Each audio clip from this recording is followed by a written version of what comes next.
Hey everybody, thanks for watching. This is the semifinal match. That means the final four of the Long Beach match play. There's my son Xander. We come to the ninth hole. It's Jonny Saunders, a good friend of Andrew's and a friend actually of mine a little bit. I know Jonny a little bit. And versus Andrew Fernandes, who we've been following. Andrew's in bad shape at this moment. He's 4 down on the ninth hole. Jonny just hit it there in 2 on this par 5. Andrew is, as I said, 4 down in this match, and he is hit a bomb off the tee and only has about 165 or 170 yards into this hole. So he's going to try to start this from his angle. He's going to try to start this at our camera and fade it back, and he hit a very high fade. Really nice. Just short. Now they're talking here because there's lots of tire tracks there, and they're trying to see how much pressure they have to put on the ground in order to make standing water come up. And I think that's what the rules official is talking about with the guys there. But match play, as the tournament director told us in the last video, is somewhat self-governing. So Andrew did not allow Jonny to take a drop there, or Jonny decided that it wasn't worth fighting about, and he hit a pitch that he probably wasn't in love with. Andrew hit a very good pitch, almost went in for eagle. So that's a conceded birdie for Andrew. He needs something good to start happening. 4 down in this match on the front 9 that I did not get to film. Here's Jonny for his birdie that misses. So Andrew goes to 3 down in the match. There was insane amounts of waiting on every single tee. Sometimes up from 20 to 35 minutes of waiting on every single tee. It was kind of terrible on this day. I think they just hit a group that did not want to cooperate with the tournament and did not let them play through. It was bad. This hole was halved with par. If Jonny can make that one, he does. So the match remains with Jonny Saunders. 3 up in the match. Jonny hits one left here just a little bit, but he's going to have a little bit of tree trouble there from a small tree that's planted on the left of the fairway. Andrew hits it high, fading over those palm trees. You guys would be surprised how much action those palm trees get. Direct hits into those palm trees. There's dents all the way up and down each one of them. See that little tree right by Jonny there? He's got to kind of rehearse his backswing so that it doesn't impede it at all. Cuts off his follow through and does really well. As we're zooming in, Brian just showed up to shoot some second angle for us. Thanks to Brian for helping out. And Jonny hit it really well. Andrew hit this one directly on line as well. And it looked from this angle like he had hit it to about 5 feet. But the looks can be deceiving, as we all know as golfers. So he actually has about 20 feet to go. Switching over to our other angle. Andrew for birdie. And he needs to start making some of these putts, or else this is going to be over quick. Here's Jonny for his birdie to go 4 up in the match. No. Not only did he miss that, it's hard to see with the kind of camouflage shadows here, but he hit it by about 4.5 feet, almost 5 feet. So Jonny for his par. Yeah, that was more like just under 4 feet. So Jonny makes that, and he's 3 up in the match. Well, here I'll let you guys know more about both these players in a bit.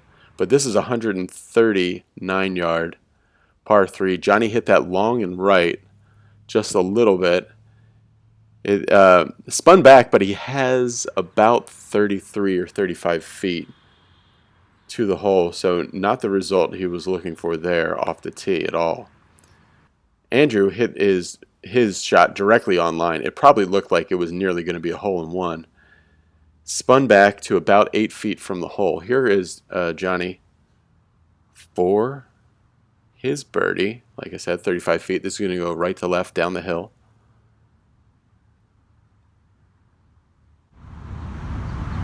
He knows it. He knew it early. He knew it about 7 feet out that was going to go in. And Jonny is a soft-spoken man. He is extremely competitive, though. Definitely has a competitive fire. And he moves to 4 up in this match. Now we go to the drivable, 305-yard, par 4, 13th hole. Jonny hits this solid, but blocked just a little right. It actually goes about 5 yards past pin high, but it's well out to the right. Here's Jonny's swing. Jonny is an MMA fighter as well. And I was talking to one of his, I guess you would call it teammates, and said that Jonny fights around 138 pounds. So he's pound for pound a long hitter. Andrew, originally on the channel, a lot of people were commenting on the amazing amount of lag he had in his swing. So let's check out Andrew's shot. This shot went exactly where his shot went earlier in the day with Josh. Pin high, just a little bit left. So Andrew was known for a ton of lag, and there it is. He still got it in his swing, but really it was when Andrew and his coach, Andrew Reno, started working on Andrew feeling as if he's not getting as much lag, not trying to let it droop behind himself, is when he really changed from a very good high school golfer to really a Division I level golfer, and maybe even better, because he is getting better and better by the week and by the tournament. Andrew hits his up to about 8 feet, and here is Jonny going to chip this from about 20 feet off the green. Ran that on quite a bit, so Jonny's going to have to clean that up because he's still not inside Andrew. You know, with match play, you got to always go first if you're away. So that's a 4 for Jonny. Andrew Fernandes, 4 down in this match. He has not been this deep down in a match at all yet. That is a tough putt. There's 2 different forces there. The local things around here are the dog park, Blair Field, and the bamboo, as far as anchor points that pulls towards your ball. So putting on that green can be difficult because 2 things are pulling at you. There's Xander. Andrew hit a perfect drive down the middle. Xander's completely bored of this match by this point. So that's why some of these angles are quite far away and shaky. I'm looking to try to get a better zoom for next time. All right, so Andrew hit his right down the middle and then hit his second shot just long right of the green. Here's Jonny chipping for his eagle.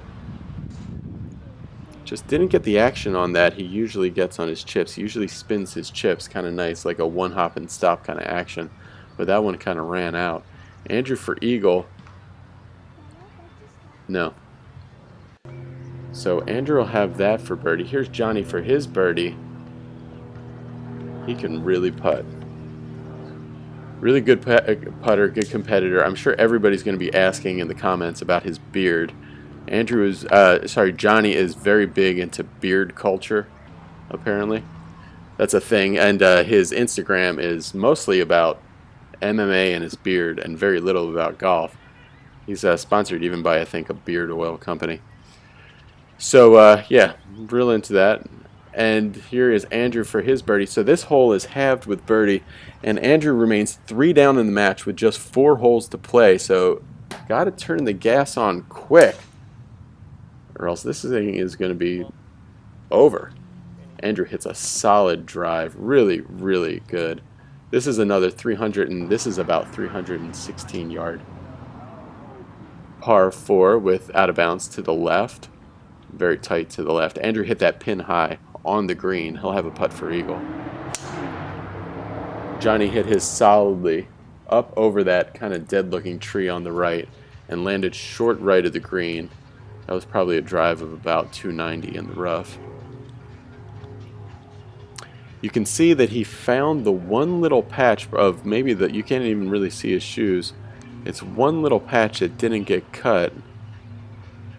And he landed it. Those shots around here are very difficult because you can't really land shots in the Kikuya and be able to guess at all how it's gonna, if it's just gonna stick and totally grab and not go forward. Or it's really difficult to judge those shots. So Jonny will have that for his par. Here's Andrew for his eagle. So really, really 2 putts would do it here. Andrew, I just decided after having him on the channel so much to follow him throughout this entire tournament. The goods and the bads, the highs and the lows. Didn't know that he would go this far into the tournament. That is extremely good. Alright, so now going from 3 down to 2 down now. So Andrew is 2 down with 3 holes to play. We go on to the par 3. This is 148 yards up the hill. Andrew hit this a little bit left, but only a little bit. It's probably about what you would do on a normal day of golf, not really what you would do if you're absolutely desperate to win the hole because your back's to the wall. So Andrew, and then Jonny hit his short right. Johnny's got a chance here. Alright, so that's a conceded par for Jonny. That was given to him. And then here's Andrew. So Andrew is taking a look at this from a couple different angles. You can't really see. There's a bunch of people around this green. Needs to make this. Oh, nice job. Nice. So now we really have a match. There's 2 holes to play as Kobe kind of fails on the putter pickup there. But he did an amazing job as caddy stepping in for Andrew's dad about halfway through this process. So now Andrew's only 1 down with 2 to play, and that is manageable. And he hit this, maybe thinking about the bamboo, he had to save 4 right because he hit this into the right, into 18 fairway. But he's going to have a look. Here's Jonny, as Nicholson would say, bombing it down the middle. Faded just to the right a little bit, cleaning up some debris there.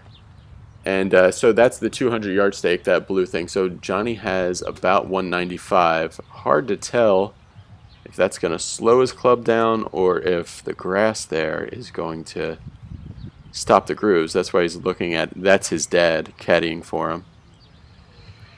I think he's looking at him trying to decide, okay, is this going to be a flyer? Because the grooves won't be able to spin this as much as it normally would. Or is this just going to be kind of a muffled shot? Really trying to get the feel of what to do here.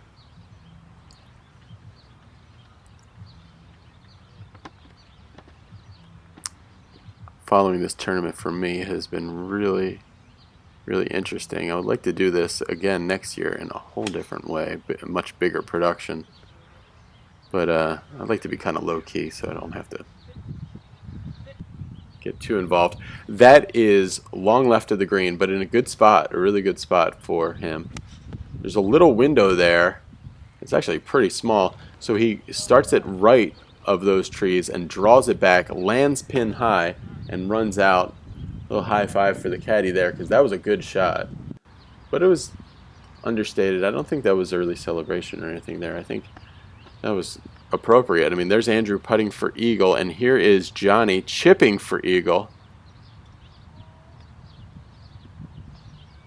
Yeah, that's the normal action Jonny will get on his chips. Hits it high, spins it a little bit. I just love that action, so I wanted to show that again. Really nice. So that is a conceded birdie for him. So Andrew needs to either make this to go all square, or let's 2-putt this. Move to the 18th hole. And that catches kind of a ridge there and runs out just a little bit, but this shouldn't be a problem. Just about 3 feet. Andrew's checking it out. This is going to be a really crucial putt to make. Make this and move on to the next one. Normal practice strokes here. Set up. The nerves at this point are probably on level 10. And I think the stroke was fine. I even think the aim was fine. I just think he missed the center of the putt. And so that's the end of the match. Two really good friends here. Andrew, the emotion at this moment is extremely high for both guys, but certainly for Andrew too, because the amount of effort over the last 3 weeks has just come to an end here.